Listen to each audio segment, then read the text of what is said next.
J'ai une question. Nous sommes au mercato estival ou c'est comment? Regardez-moi ça. 11 000 vues. Putain, les gars, je suis vraiment choqué.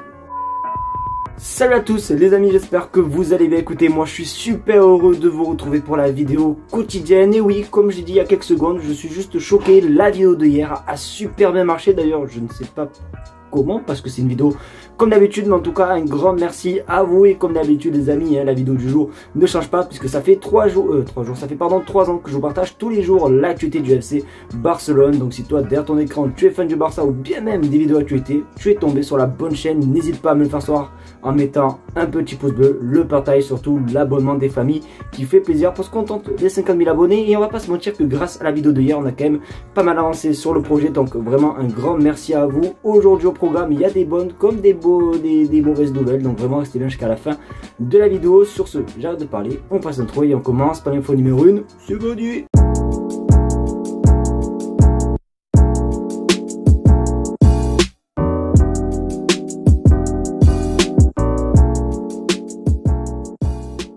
Les amis, on va commencer par une bonne petite nouvelle. Alors, il y a une bonne et une mauvaise nouvelle dans cette nouvelle, mais on va parler un petit peu de blessures. Vous le savez, hein, quand on supporte le Barça, il faut supporter les blessures puisqu'il y a toujours des joueurs qui se blessent. Là, on a une bonne petite nouvelle concernant un joueur. Ça fait super longtemps, les amis, qu'il est blessé. Petit indice, c'est grâce à lui qu'on a inscrit Dani Olmo. Donc, on va parler de Christensen, mais il n'y a pas que lui. Regarde ton écran. Il est possible que Christensen reçoive l'autorisation médicale la semaine prochaine et soit même prêt avant Lamine Yamal. Ferran Torres a été complètement exclu de la Copa et sa présence en Supercopa reste inconnue. Donc bonne nouvelle du coup pour Christensen, puisque comme je dis ça fait super longtemps qu'on l'a pas vu, hein, puisque littéralement c'est grâce à lui qu'on a inscrit Dani Olmo, et Dani Olmo a rejoint le Barça je crois en août. Donc vraiment pour vous dire que ça fait super longtemps qu'on n'a pas vu Christensen. Et mauvaise nouvelle du coup pour Ferran Torres, qui lui la blessure est un petit peu plus grave. Donc voilà, donc n'hésitez pas vous à me dire ce que vous pensez les gars de cette info dans les commentaires, et surtout voir, j'espère qu'en tout cas Christensen va avoir un petit peu de temps de jeu, puisque c'est vrai que maintenant avec tout le monde qui sont réunis, Nico Martinez, Pau Cubarsí, Ronald Araujo qui est aussi de retour, ça va être un petit peu plus compliqué. Donc hâte de voir tout simplement le retour de Christensen. Et en tout cas bon courage à Ferran Torres. Bonne petite nouvelle concernant notre pépite, vous le savez, malheureusement Lamine Yamal s'est blessé je crois contre Leganés, les petits potes, et on a tous été inquiets puisque du coup ça a été notamment il a eu combien, 3 semaines je crois de blessure. On a tous eu peur qu'il loupe des grosses chances et qu'il surtout il loupe la demi-finale face à l'Athletic Bilbao. Sauf qu'on a une très bonne nouvelle. Regarde ton écran.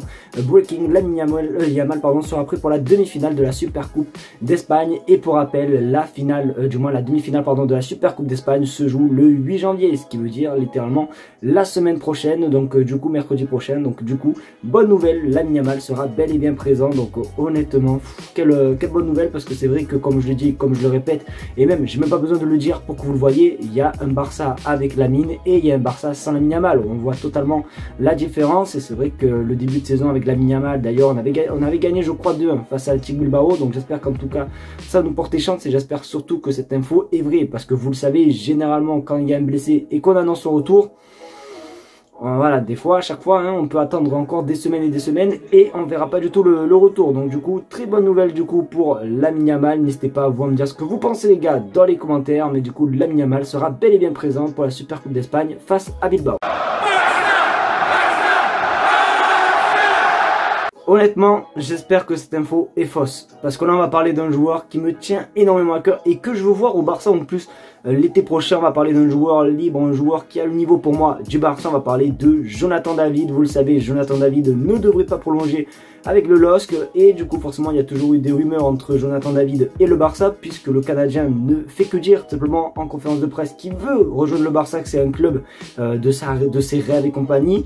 Sauf que le Barça est un petit peu aveugle. Regarde ce qui se dit. La piste de Jonathan David s'est bien refroidie du côté du FC Barcelone. Le profil du Canadien n'a pas fait l'unanimité chez les Blaugrana pour être en concurrence avec Robert Lewandowski. Je pense qu'ils ont de la merde dans les yeux, c'est pas possible. Honnêtement les gars, je suis juste dépité. On a un joueur comme Jonathan David qui rêve de jouer au Barça, en plus gratuitement, en plus il est jeune, c'est un joueur qui fait un début de saison en Ligue 1.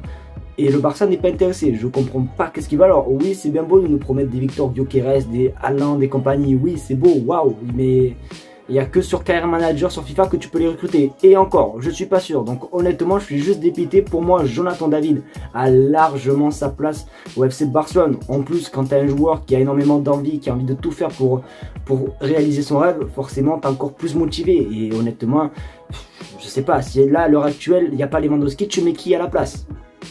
Il n'y a pas grand monde, tandis que là, un petit Jonathan David en secondaire, et même, je suis sûr que même le petit Jonathan David, il peut poser des problèmes à Lewandowski. Attention, hein, pour moi, ça se vaut pas, mais ça peut se valoir quand même. Donc pour moi, je suis juste dépité, j'espère juste que cette info est fausse, et j'espère surtout que le Barça va le récupérer, parce que vraiment, s'il ne le récupère pas, c'est vraiment la honte, et honnêtement, ça sera un braquage qu'on n'aura pas fait, tout simplement. Donc n'hésitez pas à me dire ce que vous pensez de Jonathan David, mais moi les gars, je trouve que ça serait cruel de ne pas tout simplement l'avoir.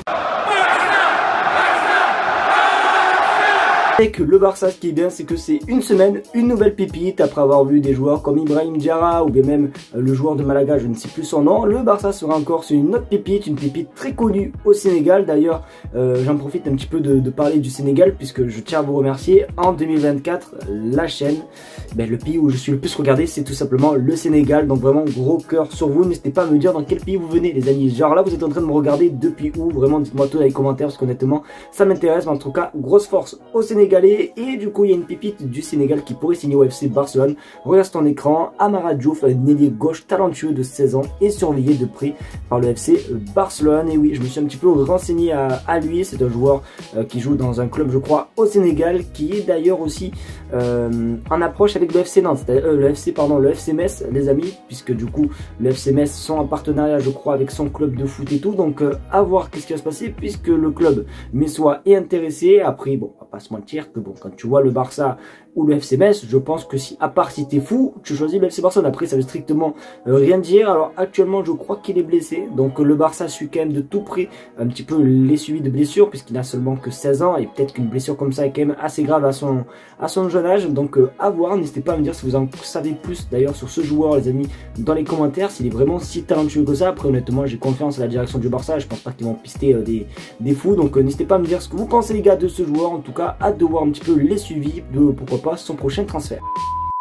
Les amis, c'est déjà la fin de cette vidéo, j'espère qu'en tout cas elle vous aura plu. Si c'est le cas, n'hésitez pas à me le faire savoir en mettant un maximum de pouces bleus, à partager la chaîne YouTube et à surtout vous abonner. On tente les 50 000 abonnés comme j'ai dit dans l'intro, sans oublier du coup que mardi 19 h je vous sors la vidéo un petit peu que tout le monde est content d'ailleurs sur Instagram. Donc je vais déjà commencer à la mettre en première, au moins les amis, vous pouvez le voir et déjà mettre votre petit pouce bleu en espérant que cette vidéo vous plaira aussi également. Merci à vous d'avoir regardé cette vidéo. On se dit tout simplement, je pense pas demain, parce que demain je travaille jusqu'à tard, donc je pense pas qu'il y aura de vidéo, mais on se dit du coup à mardi pour la vidéo exceptionnelle, mais il y aura aussi également une vidéo actualité. Allez, ciao les gars.